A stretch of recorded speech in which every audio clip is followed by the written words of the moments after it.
Nunca imaginei que um dia estaria escrevendo algo assim num fórum da internet. Mas, sinceramente, não tenho mais ninguém com quem conversar. Meu marido, Marcos, morreu num acidente de carro. Só de escrever isso já sinto um nó na garganta. Ele estava voltando de uma viagem a trabalho e chovia muito naquela noite. Quando o telefone tocou e eu atendi, a voz do policial do outro lado parecia pertencer a um pesadelo. Eu repetia que devia haver algum engano, que não podia ser o Marcos, que ele era um motorista cuidadoso, que tinha me mandado mensagem minutos antes dizendo que já estava quase em casa. Mas então começaram a descrever ele. E o carro. E ali, mesmo na cozinha, com o telefone ainda na mão, eu desabei. O resto da noite é um borrão. Minha irmã apareceu. Alguém cuidou dos trâmites.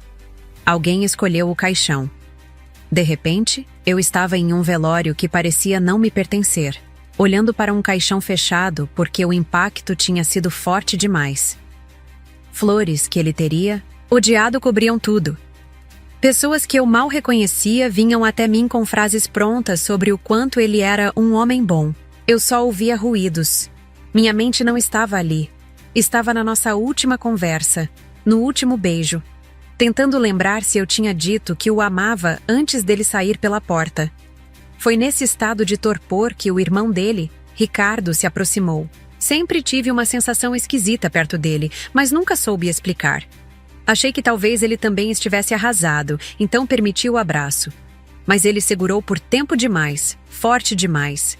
E então sussurrou no meu ouvido: "Você sabe que ele nunca te mereceu. Talvez isso tenha acontecido por uma razão. Sempre teve algo entre nós, não é?" Fiquei paralisada. Aquilo não podia estar acontecendo. Ele estava me assediando? No velório do próprio irmão? Com o corpo do Marcos a poucos metros de distância? Me afastei devagar, olhando para ele com incredulidade. E o que vi me gelou por dentro. Aquele meio sorriso nojento, quase satisfeito. Murmurei que precisava de ar e me afastei o mais rápido que consegui sem correr. Fui parar no banheiro, onde minha irmã me encontrou minutos depois, me abraçando. Sem entender nada, eu não consegui contar. Disse só que estava sobrecarregada. E era verdade. Mas também era covardia. Eu deveria ter dito algo. Eu deveria ter feito alguma coisa. Só que eu não conseguia processar mais nada. Como alguém podia distorcer o pior dia da minha vida daquele jeito? Como ele teve coragem? Sempre senti algo estranho em relação ao Ricardo. O jeito que me olhava, os comentários velados. Marcos dizia que eu exagerava, que era paranoica, que Ricardo era apenas socialmente desajeitado. Eu quis acreditar. Era mais fácil pensar que o problema estava na minha cabeça. Mas agora eu sabia. Meu instinto sempre tentou me alertar. E eu me calei. Fiquei no banheiro por mais tempo do que precisava. Lavei o rosto, ajeitei a maquiagem e voltei. Evitei Ricardo pelo resto da cerimônia. Mas o incômodo ficou ali, queimando sob a pele, latejando como uma ferida que ainda não tinha nome. Voltei para casa depois do velório completamente exausta. Nunca senti um cansaço tão profundo, como se cada célula do meu corpo estivesse soterrada. A casa estava exatamente como ele deixou. O casaco jogado sobre a cadeira da cozinha, a xícara de café pela metade na pia, o controle da TV no meu sofá. Tudo congelado no tempo, como se ele fosse voltar a qualquer momento. Fiquei parada na porta, imóvel, com as chaves ainda na mão, olhando aquele cenário como se fosse um museu da nossa vida juntos. Não tive coragem de tocar em nada, de interromper. A última imagem dele ainda presente ali. Não conseguia mais chorar. Já tinha chorado até secar no velório. Agora só restava o vazio. Uma espécie de entorpecimento. Me joguei no sofá e fiquei encarando o teto, tentando processar que agora aquela casa era só minha, que eu nunca mais ouviria os passos dele entrando pela porta, nunca mais ouviria sua risada ecoando pela sala, nem sentiria o cheiro dele nos lençóis. Tentei comer alguma coisa, mas cada mordida parecia areia na boca. As pessoas vivem falando sobre os 5 estágios do luto, mas ninguém te prepara para o que vem antes disso. o estado de suspensão total, como se o mundo ainda não tivesse entendido que tudo mudou. Como se você estivesse presa dentro de um pesadelo que insiste em parecer real. Já passava da meia-noite quando me arrastei para o quarto. Nosso quarto. Sentei na beirada da cama, olhando para o lado dele. Travesseiro arrumado, celular no carregador, uma camiseta dobrada na cadeira. Tudo exatamente como ele deixou antes da viagem. E foi aí que vi. A tábua do assoalho, ali perto da cômoda, estava levemente erguida. Não era assim antes, tenho certeza. Eu costumava limpar ali toda semana. E Marcos, sendo obcecado por organização, jamais deixaria algo fora do lugar. Ajoelhei devagar, com o coração acelerado. Forcei a tábua com cuidado até conseguir levantar. Havia um pequeno espaço oculto, como um compartimento improvisado. Dentro, uma caixa de metal escura e sem identificação. Meus dedos tremiam quando puxei para fora. Nunca tinha visto aquilo antes. Dentro da caixa, um diário.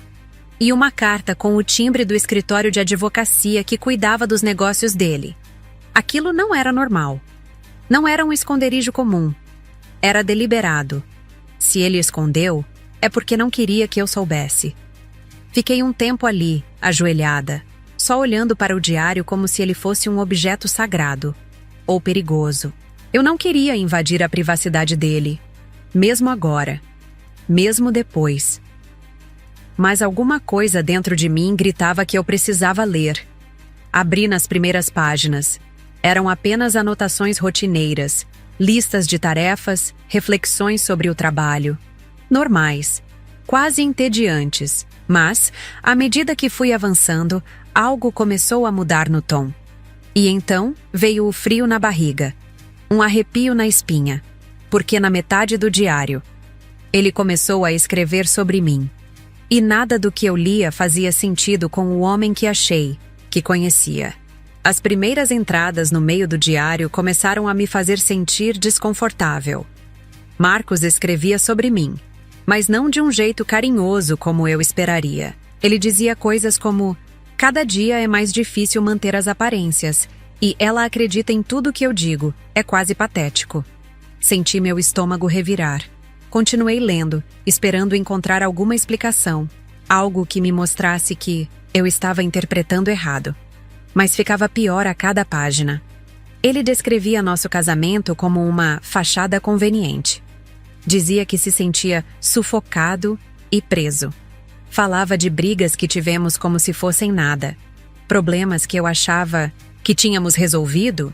Ele escrevia com desdém sobre como tinha manipulado a situação para me fazer pensar que estava tudo bem. Era como se estivesse lendo sobre um estranho. Não sobre o homem com quem compartilhei minha vida por 6 anos. Como alguém pode viver uma mentira tão elaborada por tanto tempo? Como eu pude ser tão cega? Virei a página e senti como se levasse um soco no estômago. Ele começou a mencionar nomes. Outros nomes. Nomes de mulheres.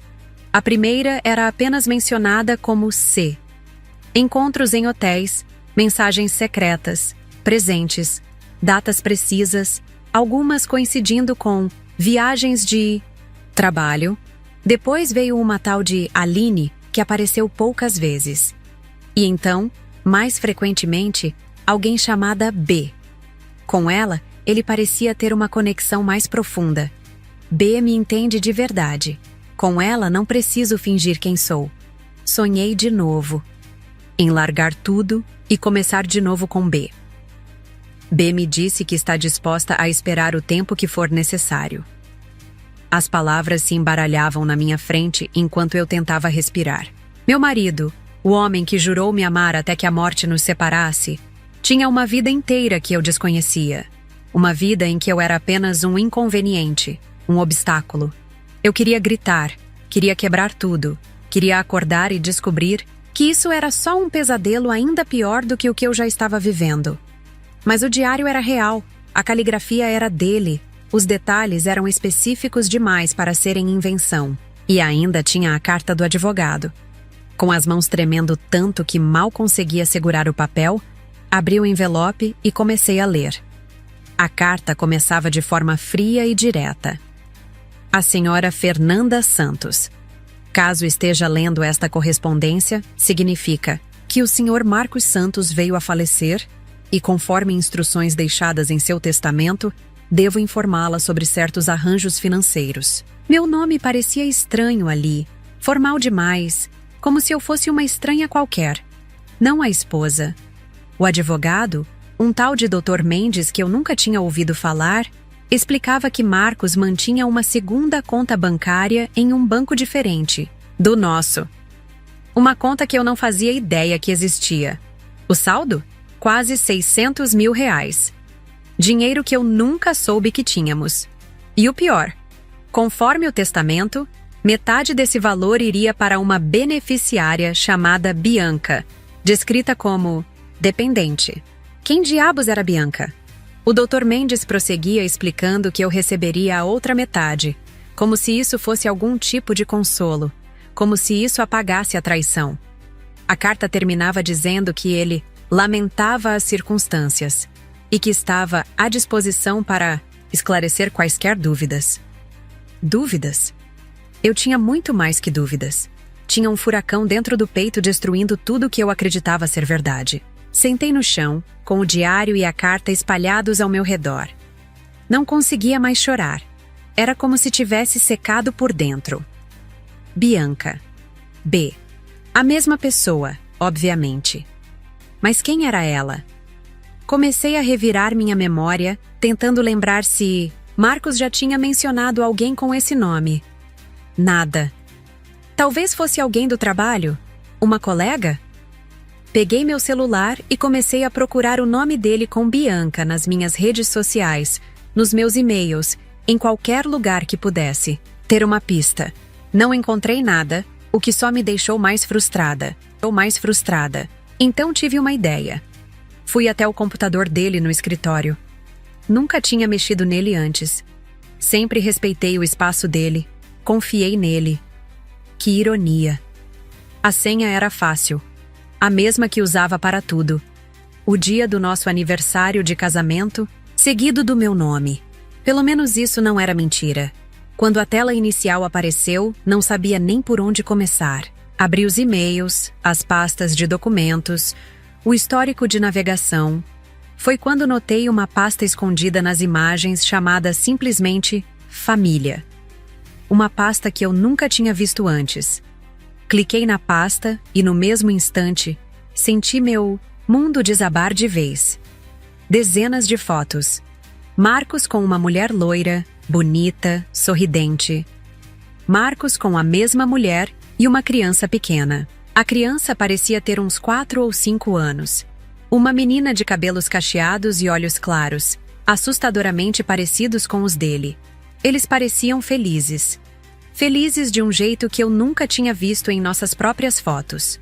Uma família, de verdade. Havia registros deles na praia, em parques, em festas de aniversário. Em uma das imagens, a menina assoprava velhinhas num bolo com o número 5, e Marcos estava ao lado, com o rosto iluminado de orgulho. A data da foto? 2 meses atrás. 2 meses atrás ele me dizia que estava animado para tentarmos nosso primeiro filho. Mas ele já tinha uma filha. Uma filha que ele escondeu de mim. Ou talvez fosse eu quem ele escondeu dela. Ampliei uma das fotos para olhar melhor a mulher. E então reconheci. Beatriz. A amiga de faculdade que ele mencionava casualmente de tempos em tempos. Que tinha aparecido em alguns eventos do trabalho. Que uma vez veio jantar na nossa casa com outros colegas. Eu lembrava de tê-la achado simpática, educada, discreta. Agora entendia os olhares trocados, os risos contidos, as piadas internas. Eles estavam rindo de mim. Continuei vasculhando as pastas, como se estivesse em transe. Meu corpo seguia funcionando, mas minha mente estava em outro lugar. Encontrei mensagens entre eles, planejamentos de viagem, listas de compras, comentários sobre o desenvolvimento da menina. Um relacionamento consolidado, com cotidiano, com afeto. Havia também um arquivo em PDF com o nome Helena. Helena? Mas a carta do advogado mencionava Bianca como beneficiária. Abri o documento e levei um susto. Era uma certidão de nascimento, digitalizada. Helena Bianca Moreira Santos. Helena. Bianca. A mesma criança. Bianca era o nome do meio. Aquele nome que apareceu na carta formal, que soava distante, jurídico. Mas ali, na certidão, estava tudo claro. Moreira, o sobrenome da mãe. Santos, o sobrenome do Marcos. O meu sobrenome. Ele registrou a filha. Oficialmente, legalmente, com total consciência. A data de nascimento? Exatamente 9 meses depois de uma das viagens a trabalho mais longas dele. Ainda no nosso primeiro ano de casamento. Ele passou 2 semanas fora naquela época. Disse que estava num congresso, que mal teve tempo de ligar. Eu me lembro de ter sentido um desconforto naquela época. E de ter engolido aquilo. Fiz as contas rápido. A menina tinha 5 anos. 5 anos. 5 anos de mentiras. 5 anos de uma farsa que ele sustentou com naturalidade. 5 anos em que eu fui a idiota oficial da história. A mulher que comprava flores para o marido enquanto ele comemorava aniversários de outra. Filha com outra mulher. Fiquei tonta, enjoada. Senti o estômago embrulhar. Como ele conseguiu? Como ninguém nunca me contou? Como pude viver ao lado de alguém tão meticuloso, tão calculista, e nunca perceber? E então me veio à mente a lembrança do velório, o rosto do Ricardo, suas palavras nojentas. Você sabe que ele nunca te mereceu. Ele sabia. Todo esse tempo, ele soube. E preferiu o silêncio. Não sei o que me deu. Talvez fosse a raiva cega. Ou o desespero de precisar confrontar alguém, qualquer um, que tivesse feito parte daquela farsa. Peguei o celular e liguei para Ricardo. Eram quase 3 da manhã, mas não me importei. Ele atendeu no quarto toque, com a voz rouca de sono. Fernanda? O que aconteceu? Eu nem consegui responder direito. As palavras tropeçavam, entre a indignação e a urgência. Você sabia. O tempo todo você sabia. Silêncio. 1, 2, 3 segundos. Então a voz dele voltou. Mas agora soava mais firme, mais desperta. Você encontrou o que ele deixou, não foi? Aquilo me atingiu como um soco.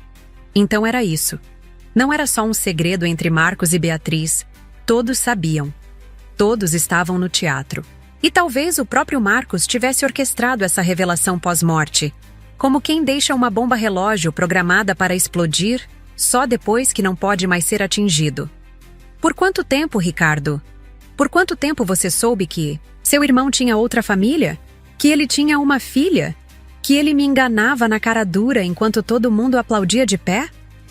Do outro lado da linha, ouvi o som abafado de um suspiro. Quando Ricardo respondeu, sua voz tinha um tom cansado, mas também uma frieza perturbadora. Desde o começo, Fernanda. Desde que ele começou com ela. Antes mesmo de vocês se casarem. Beatriz nunca saiu da vida dele. Eles terminaram quando você apareceu, mas nunca cortaram de verdade. Quando ela engravidou. Ele ficou dividido. Mas decidiu que poderia ter os 2 mundos. A segurança que você representava. E a liberdade com ela. Fiquei em silêncio por alguns segundos, sentindo uma mistura de asco e incredulidade. Ele continuou. Eu nunca concordei com isso. Sempre disse que era errado. Sempre disse que ele devia escolher. E sempre achei que ele escolheu errado. Mudança no tom da voz dele foi quase imperceptível, mas me causou um arrepio. Se fosse eu teria escolhido você, desde o início. Aquilo me deu náuseas. O mesmo tom que ele usou no velório. O mesmo olhar que sempre me incomodou. Agora tudo fazia sentido. As vezes em que ele se oferecia para ajudar quando Marcos viajava. Os elogios excessivos. O jeito como sempre parecia. A espreita. Não era só Beatriz. Não era só Marcos. Era todo um círculo de silêncio e manipulação em volta de mim, sustentado por conveniência, covardia ou perversidade. Por que você está me dizendo isso agora? Perguntei com um nó na garganta. A resposta veio rápida. Porque agora ele se foi. E com ele, se foram os impedimentos. Eu sempre soube que você acabaria descobrindo. Só estava esperando. Desliguei sem dizer mais nada. Meu estômago virou. Ele estava esperando. Enquanto eu vivia um casamento construído sobre mentiras, Ricardo esperava nos bastidores, como um abutre. Desliguei o telefone sem responder. Estava enojada demais para continuar aquela conversa. Enojada com Ricardo, com Marcos, com Beatriz, com todos eles. E comigo mesma por ter sido tão cega por tanto tempo. Como não percebi os sinais, os horários estranhos, as viagens frequentes, as ligações que ele atendia em outro cômodo? Como acreditei tão facilmente nas desculpas, nas explicações rápidas, nos presentes de reconciliação quando eu começava a fazer perguntas demais? Passei a noite toda vagando pela casa como um fantasma, olhando para cada objeto, cada foto, cada lembrança compartilhada com novos olhos. Nada mais parecia real. As fotos de nós dois sorridentes em viagens, festas, momentos especiais. Tudo parecia encenado agora. Eu me perguntava se ele estava pensando nela quando tirou aquela foto comigo na praia. Se estava mandando mensagem para ela enquanto jantava comigo no nosso aniversário. Se comparava as duas, se ria de mim com ela. Se Helena sabia sobre mim. Se Beatriz se divertia sendo a outra. Ou se, na verdade, ela pensava que era eu a intrusa na vida deles. Não conseguia parar de imaginar como eram os momentos deles juntos.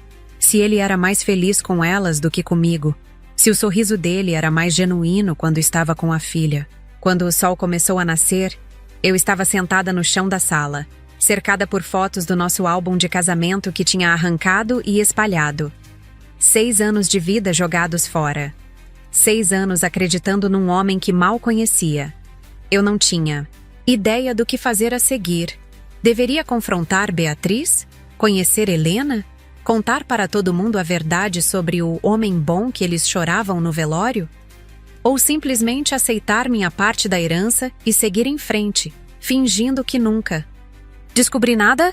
Nenhuma opção parecia certa. Nenhuma aliviaria a dor lancinante que sentia. Fui até a cozinha e fiz um café forte. Minhas mãos ainda tremiam. Olhei para a geladeira, coberta de ímãs de lugares que visitamos, bilhetes carinhosos que trocávamos, uma rotina que construímos juntos. Ou que eu pensei que tínhamos construído juntos. Me perguntei quantas vezes ele sentou nessa mesma cozinha, tomando café, planejando seu dia dividido entre 2 mulheres, 2 vidas, se divertindo com o quanto era fácil me enganar. A raiva começou a substituir o choque. Uma raiva profunda, visceral, que eu nunca tinha sentido antes. Não podia deixar as coisas assim. Não podia ser a única prejudicada nessa história toda. Se ele tinha escolhido esse caminho, se tinha decidido me transformar em piada, em coadjuvante da própria vida, eu não ficaria parada aceitando esse papel. Tomei um banho demorado, como se pudesse lavar todo aquele pesadelo da minha pele. Vesti roupas confortáveis e comecei a pensar com mais clareza. Primeiro, precisava entender exatamente o que estava acontecendo com a herança. Liguei para o advogado, Dr. Mendes, logo às 8 da manhã. Ele parecia nervoso ao atender. Provavelmente esperava minha ligação, mas não tão cedo. Senhora Santos, meus pêsames novamente. Imagino que tenha perguntas. Tentei manter a voz firme. Quero saber exatamente o que diz o testamento. Quem é essa Bianca? Por que ela tem direito à metade do dinheiro do meu marido? Ele pigarreou do outro lado da linha. Na verdade, senhora, Helena Bianca é filha legítima do Sr. Santos. Ele a registrou oficialmente. Pela lei, ela tem direito a uma parte da herança como dependente. O senhor Santos apenas formalizou a divisão de uma conta específica, mas todo o restante dos bens, incluindo a casa onde a senhora reside, continua sendo seu por direito de meação. Ele. Ele foi bastante específico quanto a isso. Específico. Como se tivesse sido muito generoso da parte dele não me deixar completamente desamparada. Como se tivesse me feito um favor ao me permitir ficar com o que já era meu por direito. E quem é a mãe? Perguntei, sabendo perfeitamente a resposta, mas querendo ouvir da boca dele, querendo confirmar toda a extensão da traição. Outro. Pigarro desconfortável. A senhora Beatriz Moreira. Eles mantinham um relacionamento de longa data. A senhora não sabia? A pergunta dele soou quase ofensiva. Claro que eu não sabia. Era esse o ponto de toda a farsa. Não, Dr. Mendes. Eu não sabia que meu marido tinha uma amante e uma filha. Ninguém achou importante me contar esse pequeno detalhe. Minha voz saiu mais ácida do que pretendia, mas não me importei. E quando vou receber minha parte? Ele explicou os procedimentos legais, que levaria algumas semanas para tudo ser formalizado, mas que eu poderia acessar nossas contas conjuntas normalmente. Antes de desligar, fiz uma última pergunta. O Ricardo sabia disso tudo? A hesitação dele foi resposta suficiente. O Sr. Ricardo é o executor do testamento, senhora. Foi ele quem me trouxe as instruções do seu marido. Claro, o nojento do Ricardo não só sabia de tudo, como ajudou a orquestrar toda a situação. Provavelmente estava esperando esse momento há anos, a oportunidade de se apresentar como meu salvador, o irmão bom que sempre me valorizou, enquanto Marcos era o vilão. Desliguei sem me despedir e comecei a planejar meus próximos passos. Não demorou muito para que eu percebesse que não poderia continuar ali. Não naquela casa, não naquela cidade, não perto daquelas pessoas que riram de mim por anos. Cada canto, cada objeto me lembrava das mentiras, da humilhação. Eu precisava desaparecer, começar de novo em outro lugar, onde ninguém soubesse quem eu era ou o que tinha acontecido comigo. Onde eu pudesse ser apenas Fernanda, não a viúva, enganada. Não queria a pena das pessoas, os olhares de lado, os cochichos. Não queria encontrar Beatriz no supermercado, ou ver Helena crescendo, a filha que Marcos nunca quis ter comigo. Não queria que Ricardo continuasse se insinuando, achando que tinha alguma chance. Peguei uma mala grande do armário e comecei a jogar roupas dentro, sem muito critério.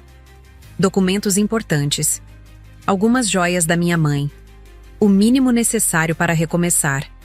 Não levaria nada que ele tivesse me dado. Nada que nos conectasse. Queria cortar todos os laços. Queimar todas as pontes. Liguei para o banco e transferi todo o dinheiro que pude das nossas contas conjuntas para minha conta pessoal. Não era muito. Marcos sempre controlou nossas finanças, outro sinal que eu deveria ter percebido. Mas seria o suficiente para me manter por alguns meses enquanto me reorganizava. Depois liguei para minha melhor amiga, Camila, a única pessoa em quem eu ainda confiava. Ela nunca gostou muito do Marcos. Sempre disse que ele tinha algo estranho no olhar. Eu defendia ele, dizia que ela estava sendo paranoica. Mais uma vez, eu estava errada e ela certa. Contei tudo, entre soluços e xingamentos. Ela ficou em silêncio por um longo tempo depois que terminei. Vem pra cá, disse finalmente. Pode ficar comigo pelo tempo que precisar. Ninguém vai te procurar aqui. Camila morava em outra cidade, a quase 500 quilômetros de distância. Longe o suficiente. A ideia de fugir, de simplesmente desaparecer sem dar satisfação a ninguém, começou a parecer não apenas atraente, mas necessária, como uma questão de sobrevivência. Marcos havia morrido, mas eu também estava morta de certa forma. A Fernanda, que existiu até ontem, a esposa dedicada e apaixonada, já não existia mais. No lugar dela, estava nascendo alguém mais dura, mais desconfiada, mas também mais determinada. Antes de sair, senti que precisava deixar algo para trás. Não para Marcos, que já não podia mais ouvir minhas palavras, mas para todos os outros que participaram daquela farsa. Para Ricardo, para os pais de Marcos, para os amigos que sabiam e nunca me contaram. Até para Beatriz, que provavelmente achava que tinha vencido algum tipo de competição que eu nem sabia que estava participando. Sentei na nossa cama. Não, na minha cama agora. E peguei papel e caneta. As palavras fluíram. Anos de mágoas não ditas, de suspeitas reprimidas, de amor desperdiçado. Não gastei tempo com acusações específicas ou xingamentos. Não pedi explicações nem justificativas. Escrevi apenas: vocês todos pensaram que podiam brincar com a minha vida, que podiam me transformar em piada, em peça descartável. Pensaram que eu era fraca demais para descobrir, ou para agir quando descobrisse. Vocês me subestimaram. Não. Vou dar a vocês o prazer de me ver quebrada. Não vou dar a satisfação de saberem onde estou ou o que estou fazendo. Vocês destruíram meu passado, mas o futuro é só meu. E eu juro que vocês nunca mais farão parte dele. Reli a carta e senti uma estranha calma me envolver. Era como se tivesse colocado para fora todo o veneno que estava correndo nas minhas veias desde a noite anterior. Dobrei o papel cuidadosamente e o coloquei sobre o travesseiro de Marcos, junto com minha aliança. Um ponto final simbólico. Olhei ao redor uma última vez, para o quarto que dividimos por 6 anos, para a cama onde fizemos amor, onde conversamos sobre nossos sonhos, onde planejamos um futuro que nunca existiria, para o guarda-roupa onde suas roupas ainda estavam penduradas, para o criado mudo onde ainda estavam seus óculos, seu relógio, seu livro com o marcador na página que nunca terminaria de ler. Por um instante, senti uma pontada de dor. Uma saudade fantasma do homem que achei que ele fosse. Mas esse homem nunca existiu. Foi apenas uma ilusão. Um personagem que Marcos interpretou muito bem. O verdadeiro Marcos. O pai de Helena. O amante de Beatriz. O mentiroso. O manipulador. Esse eu nunca conheci de verdade. E agora, nunca mais teria a chance. Talvez fosse melhor assim. Fechei a porta do quarto e não olhei para trás. Peguei minha mala, minha bolsa, tranquei a casa e deixei a chave embaixo do vaso de plantas na varanda, onde costumávamos escondê-la. Um último gesto de uma rotina que já não era mais minha. Peguei um táxi até a rodoviária. Não quis usar meu carro. Era muito reconhecível. E além disso, estava no nome de Marcos. Não queria levar nada que lembrasse ele. Na rodoviária, comprei uma passagem para o primeiro ônibus que saía. Nem me importei para onde ia. Só queria distância. Enquanto esperava no saguão lotado, mantive o capuz do moletom levantado, óculos escuros cobrindo os olhos inchados. Me sentia como uma fugitiva, o que, de certo modo, eu era. Estava fugindo de uma vida de mentiras, de pessoas que me traíram, de lembranças que agora estavam envenenadas. Meu celular não parava de tocar. Ricardo, principalmente. Provavelmente, tinha ido à casa após não conseguir falar comigo e encontrado a carta. Imaginei sua cara ao perceber que seu plano de se aproximar de mim tinha dado errado. Talvez estivesse preocupado que eu fizesse algo drástico, ou talvez estivesse apenas irritado que eu não estava seguindo o roteiro que ele tinha imaginado para nós dois. Não atendi. Não atenderia mais. Eventualmente, bloqueei o número dele. Bloqueei todos os números, na verdade, exceto o da Camila. Não queria contato com ninguém daquela vida anterior. O ônibus chegou e embarquei sentindo um misto de alívio e terror. Nunca tinha feito algo tão impulsivo antes. Sempre fui a pessoa cuidadosa, a que planejava tudo, a que pensava nas consequências. Marcos costumava brincar dizendo que eu era a adulta responsável da relação. Mais uma mentira, aparentemente.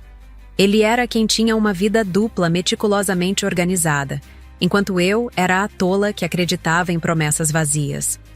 Sentei na janela e observei a cidade ficar para trás, conforme o ônibus avançava pela rodovia. Era estranho pensar que, até 2 dias atrás, minha maior preocupação era se Marcos estava gostando da surpresa que preparei para nosso aniversário de casamento na próxima semana. Uma viagem para a praia, para o mesmo lugar onde nos conhecemos. Tinha economizado por meses para pagar à vista, sem comprometer nossas finanças. Agora me perguntava se ele teria inventado alguma desculpa para não ir. Se teria planejado passar esse tempo com Beatriz e Helena. Se teria rido da minha ingenuidade com elas depois. Apoiei a cabeça no vidro frio e fechei os olhos. Estava exausta, física e emocionalmente drenada. Queria apenas desligar meu cérebro por algumas horas. Parar de pensar, de lembrar, de imaginar cenários que me machucavam ainda mais. Deixei o balanço do ônibus me embalar. E finalmente adormeci. Acordei algumas horas depois com o motorista, anunciando que estávamos chegando. Olhei pela janela e vi uma cidade pequena, bem diferente da metrópole onde vivia. Ruas arborizadas, casinhas simples, um ritmo claramente mais lento. Não fazia ideia de onde estava exatamente, mas isso não importava. Era apenas uma parada temporária no caminho para Camila. Desci do ônibus sentindo as pernas dormentes e o pescoço dolorido. O terminal era minúsculo, apenas uma sala com alguns bancos e um guichê de informações. Consultei o horário dos próximos ônibus para a cidade de Camila. Havia um saindo em 4 horas. Tempo suficiente para comer algo, esticar as pernas, organizar meus pensamentos. Saí do terminal e comecei a caminhar sem rumo pelas ruas desconhecidas. Era um alívio estar num lugar onde ninguém me conhecia, onde não havia memórias compartilhadas com Marcos em cada esquina, onde não precisava fingir estar bem ou aguentar comentários de condolências de pessoas que não faziam ideia do que eu estava realmente passando. Encontrei uma lanchonete simples e entrei. Pedi um café e um sanduíche, mais por obrigação do que por fome. Enquanto comia, observava as pessoas ao meu redor. Um casal de idosos tomando café juntos, lendo o jornal em silêncio confortável. Uma mãe com um bebê adormecido no carrinho.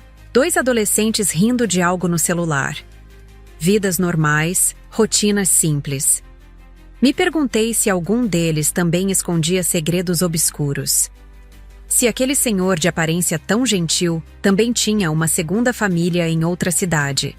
Se aquela mãe dedicada também mentia para o marido sobre onde estava quando dizia estar trabalhando. A desconfiança tinha se instalado em mim como um parasita. Percebi que seria difícil voltar a acreditar nas pessoas depois disso. Difícil não procurar segundas intenções, mentiras escondidas por trás de sorrisos. Marcos não tinha tirado apenas meu passado. Ele tinha envenenado meu futuro também. Mas eu não deixaria que ele vencesse assim tão facilmente. Não depois de tudo que fez. Terminei meu café e decidi explorar um pouco mais a cidade antes de pegar o próximo ônibus. Caminhei pelas ruas calmas, observando as pequenas lojas, o movimento tranquilo, tão diferente da agitação da capital. Havia uma pracinha no centro, com bancos de madeira e árvores frondosas.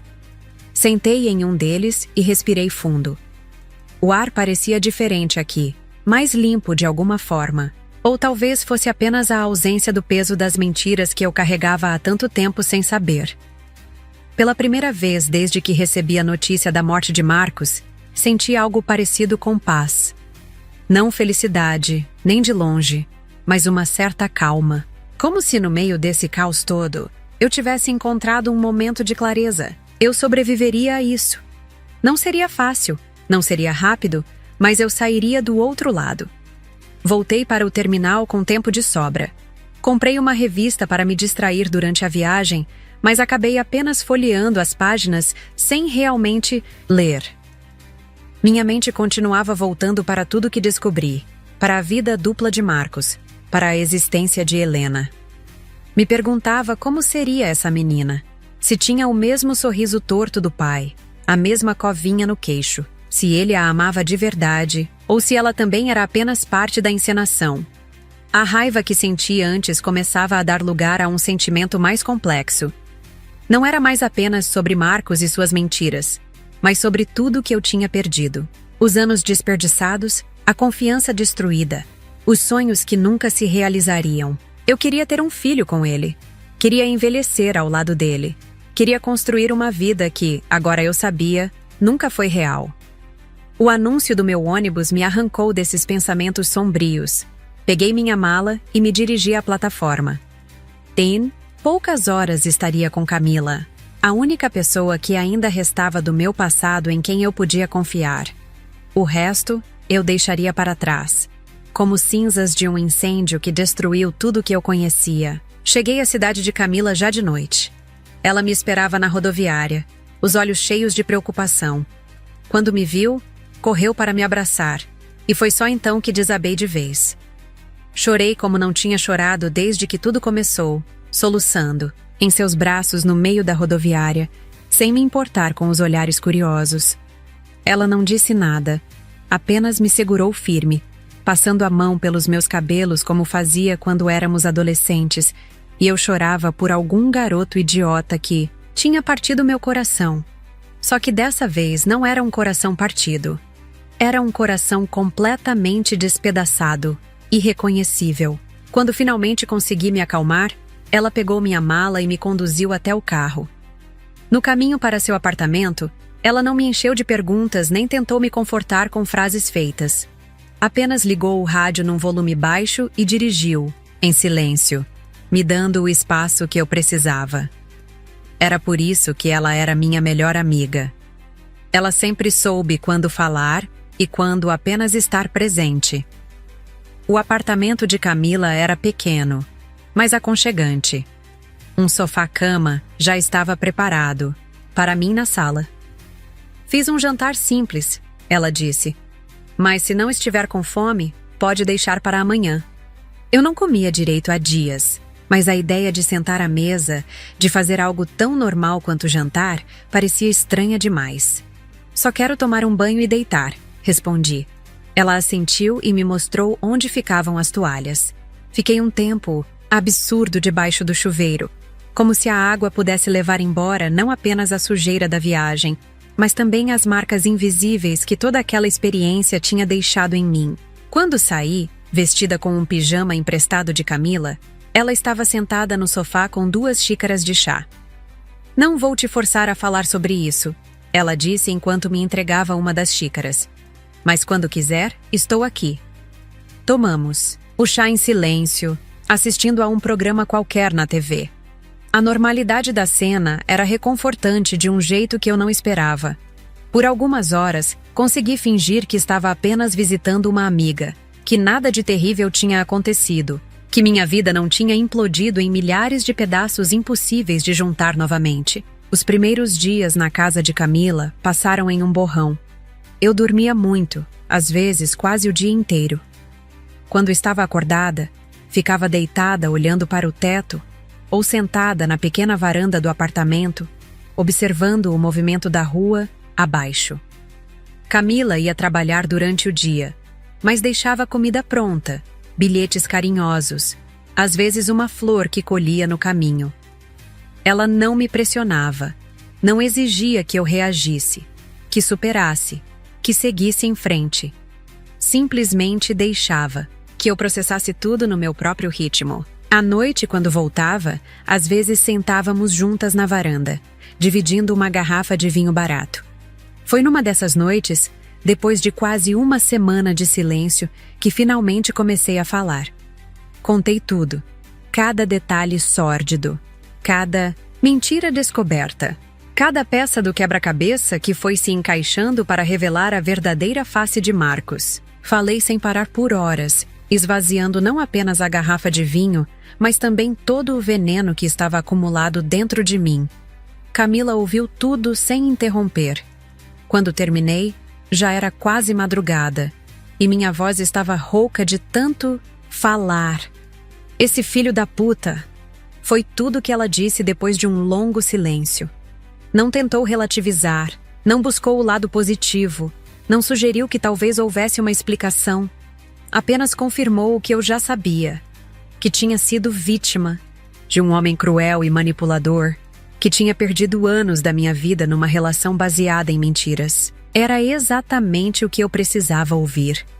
Não conselhos, não filosofias sobre superação, apenas a validação da minha dor e da minha raiva. "O que você vai fazer agora?" ela perguntou finalmente. Eu não tinha pensado muito além de fugir, de desaparecer, mas sabia que precisava de um plano. Não podia ficar para sempre no sofá de Camila, escondida do mundo. Preciso de um emprego, respondi. E de um lugar para morar. Preciso reconstruir minha vida do zero. Camila apertou minha mão. E é exatamente o que você vai fazer, mas não sozinha. Estou aqui com você. Pela primeira vez em dias, senti um pequeno fio de esperança se formando. Talvez houvesse um caminho para fora desse pesadelo, afinal. Na semana seguinte, comecei a agir. Primeiro, consegui um emprego temporário numa livraria no centro da cidade. Não era nada extraordinário. Apenas organizando livros, atendendo clientes, operando o caixa. Mas era algo para ocupar minha mente e garantir alguma renda enquanto me estabelecia. O dono da loja, um senhor de meia-idade chamado Augusto, não fez muitas perguntas quando viu meu currículo. Apenas comentou que eu parecia super qualificada para a função, considerando minha experiência anterior como gerente administrativa. Dei uma desculpa vaga sobre precisar de uma mudança, sobre querer algo menos estressante. Ele não insistiu. Talvez tenha percebido nos meus olhos que havia histórias demais escondidas ali. Dores que ainda não estavam prontas para serem expostas. No fim do meu primeiro dia, ele me ofereceu um café e um pedaço de bolo que sua esposa tinha feito. Um gesto simples de gentileza que me pegou de surpresa. Tinha me esquecido que existiam pessoas assim no mundo. Pessoas que ofereciam bondade sem segundas intenções. Com a ajuda de Camila, também comecei a procurar um lugar para morar. Não queria nada grande ou chamativo. Apenas um cantinho que fosse meu, onde pudesse começar a reconstruir algum senso de normalidade. Encontramos um pequeno estúdio a poucas quadras da livraria. Era minúsculo, com uma kitchenette básica e um banheiro apertado. Mas tinha uma janela grande que deixava entrar muita luz, e o aluguel cabia no meu novo orçamento. O proprietário, outro senhor idoso, aceitou me alugar sem as garantias tradicionais depois que Camila se ofereceu como fiadora. Todo mundo merece um recomeço, minha jovem, ele disse quando assinamos o contrato. Se ele soubesse o quanto aquelas palavras significavam para mim naquele momento. Mudei-me no dia seguinte, com apenas minhas roupas, alguns itens básicos que Camila me ajudou a comprar, e um vaso de violetas que ela me deu de presente de casa nova. Era estranho olhar ao redor e ver tão pouco. Nenhuma foto, nenhuma lembrança, nenhum traço da minha vida anterior. Era como se eu tivesse nascido naquele dia, sem passado, apenas com um presente incerto e um futuro a ser construído. Quase um mês se passou desde que deixei minha antiga vida para trás. Aos poucos, estava me adaptando. O trabalho na livraria se tornou minha âncora. Algo estável em meio ao caos interno que eu ainda carregava. Augusto, meu patrão, era gentil, paciente. Nunca fez perguntas demais, apenas oferecia um café nos dias em que eu chegava com olheiras demais e palavras de menos. Meu minúsculo apartamento começava a ter cara de lar. Algumas plantas na janela, livros empilhados, objetos pequenos, banais para qualquer um, mas que para mim eram os primeiros vestígios de uma nova identidade. Eu acordava cedo, caminhava até a livraria, trabalhava, voltava para casa, lia um pouco, dormia. Aos fins de semana, saía com Camila, para lugares tranquilos. Ainda estava longe de estar bem, mas estava sobrevivendo. E isso já era muito. Até que uma tarde, enquanto organizava uma remessa nova de livros, ouvi o sininho da porta. Olhei para cumprimentar o cliente e congelei. Ricardo, parado na entrada, me encarando. Senti o mundo girar. Quase deixei cair a pilha de livros que segurava. Como ele me encontrou?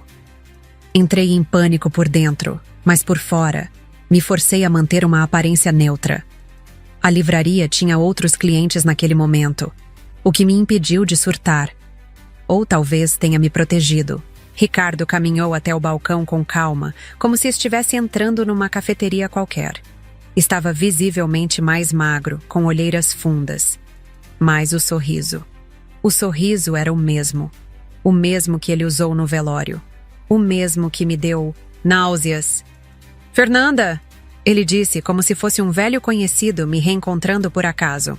Você não faz ideia do trabalho que deu te encontrar. Meu estômago virou. O que você quer, Ricardo? Tentei manter a voz firme, mas havia uma fisgada de medo nela que nem eu consegui disfarçar. Ele olhou ao redor, avaliando a livraria, os clientes, a atmosfera tranquila. Depois voltou os olhos para mim. A gente precisa conversar.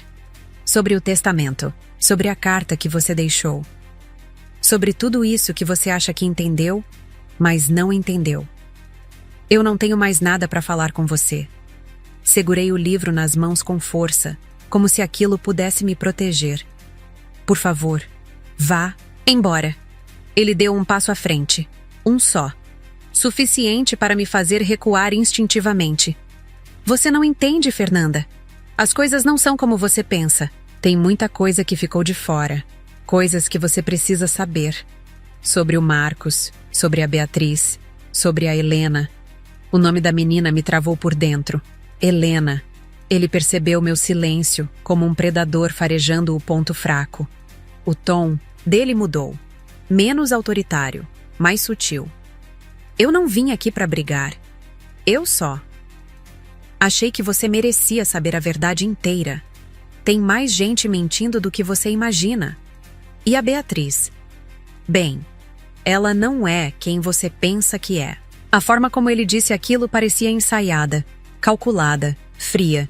Eu queria mandá-lo embora, queria gritar, queria sumir, mas alguma coisa dentro de mim, talvez o mesmo instinto que me fez abrir aquele diário, começou a se inquietar. E se ele estivesse dizendo a verdade? Antes que Ricardo pudesse continuar, Augusto apareceu na porta do depósito. Devia ter percebido meu desconforto, porque se posicionou entre nós com firmeza. Algum problema aqui? Perguntou com um tom surpreendentemente autoritário para alguém da sua idade e estatura. Ricardo deu um passo para trás, incomodado. Assunto particular, respondeu seco, como quem esperava ser obedecido. Mas Augusto nem piscou. Na minha loja não existe assunto particular que perturbe meus funcionários. Se a moça não quer conversar, sugiro que respeite e volte outro dia. Ricardo me lançou um olhar que misturava raiva, frustração e desespero? Era difícil dizer. Vou estar no café da esquina até o fim do seu expediente. Disse com a voz mais baixa. Por favor, Fernanda. Só 5 minutos. É sobre a Helena. O nome da menina cortou minha resistência. Helena. A filha do Marcos. A filha que eu nunca conheci, mas que agora carregava parte da minha história. Por que ele mencionaria ela? O que poderia ser tão importante? Ele viu minha hesitação e assentiu, como se soubesse que tinha me atingido no ponto exato. Vou te esperar, disse antes de sair da loja, ignorando Augusto.